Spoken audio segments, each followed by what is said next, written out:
Chapitre 35 La délivrance et le retour d'Israël. Au chapitre 34, Dieu vient pour juger toutes les nations. Le résultat de cette venue est la désolation dépeinte dans les derniers versets de ce chapitre. En opposition avec ce sombre tableau, le prophète décrit maintenant la venue de Dieu pour délivrer et glorifier son peuple. Tandis que la terre Édom est changée en un affreux désert, le désert se transforme, à l'approche de Jéhovah, en un pays fertile et le peuple des rachetés rentre en Sion avec des chants de joie, pour y jouir d'une félicité éternelle.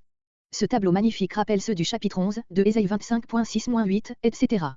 Il ne saurait, pas plus que cela, se rapporter uniquement au rétablissement politique d'Israël. Les pensées du prophète s'élèvent plus haut et vont plus loin. La restauration nationale ne se sépare pas à ses yeux de la conversion du peuple et de l'établissement du règne de Dieu sur la terre, dont ce peuple doit être l'instrument. Le temps messianique, Israël glorifié au milieu d'une terre sanctifiée et transformée, tel est l'objet véritable du tableau.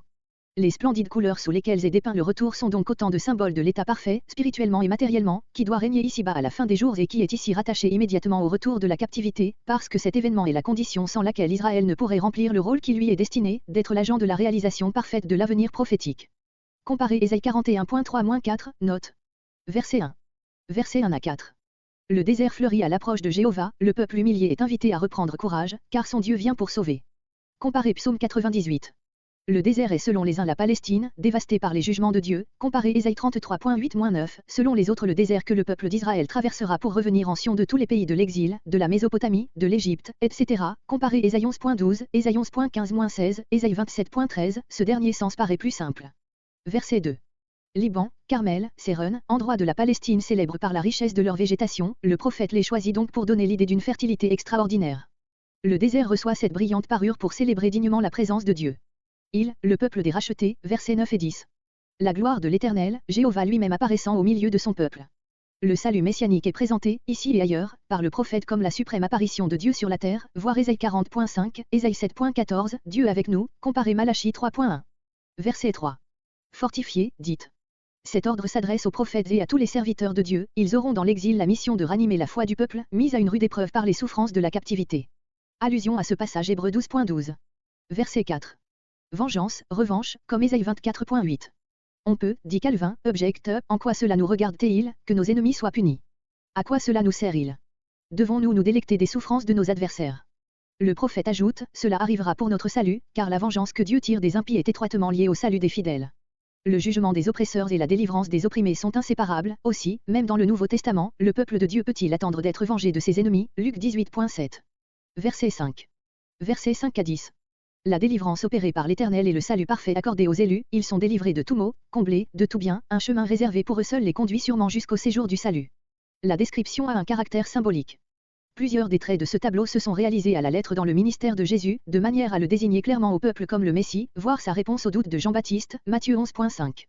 Tous auront leur réalisation plus complète, à la fois matérielle et spirituelle, dans la nouvelle création, Ésaïe 11.6, note. Verset 6. Car c'est le sujet de la joie décrite verset 6. Des eaux jaillissent, comme autrefois pendant le séjour au désert, Exode 17.6. Verset 7. Le mirage, phénomène bien connu dans les pays chauds, qui résulte de la dilatation inégale des couches d'air qui sont en contact immédiat avec la surface brûlante du désert. Les rayons du soleil sont réfractés de manière à produire sur le voyageur l'impression d'une nappe d'eau qui fuit incessamment à mesure qu'il veut s'en rapprocher. Le mirage est transformé cette fois en un vrai lac. Cela signifie qu'aux espérances décevantes succédera maintenant l'accomplissement parfait de tout ce que les élus ont attendu. Le repère devient un parc. Mêmes expressions que Ésaïe 34.13, les lieux désolés sont abondamment pourvus d'eau et se couvrent d'une riche végétation. Verset 8. Comparé, pour la voix, qu'on ne doit évidemment pas prendre à la lettre, Ésaïe 11.16, Ésaïe 19.23, Ésaïe 40.3-4, où la même image se retrouve. Aucun impur. Les rachetés seront une race sainte, dont tous les profanes auront été retranchés, Ésaïe 6.13, Ésaïe 62.12. Verset 9.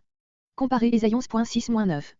Nul ennemi ne pourra ravir les élus à la conduite du Seigneur qui les ramène en Sion pour les y faire jouir d'un salut inépuisable, les moins intelligents même ne pourront s'égarer, comparez les paroles de Jésus sur la sécurité de ses brebis, Jean 10.28-29.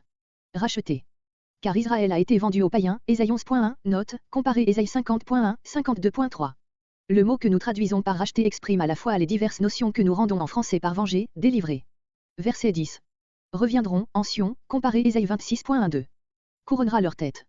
L'image est tirée de l'usage de se couronner de fleurs dans les fêtes, Ésaïe 28.1, note. L'expression une allégresse éternelle nous transporte en plein dans la nouvelle création déjà annoncée Ésaïe 25.8.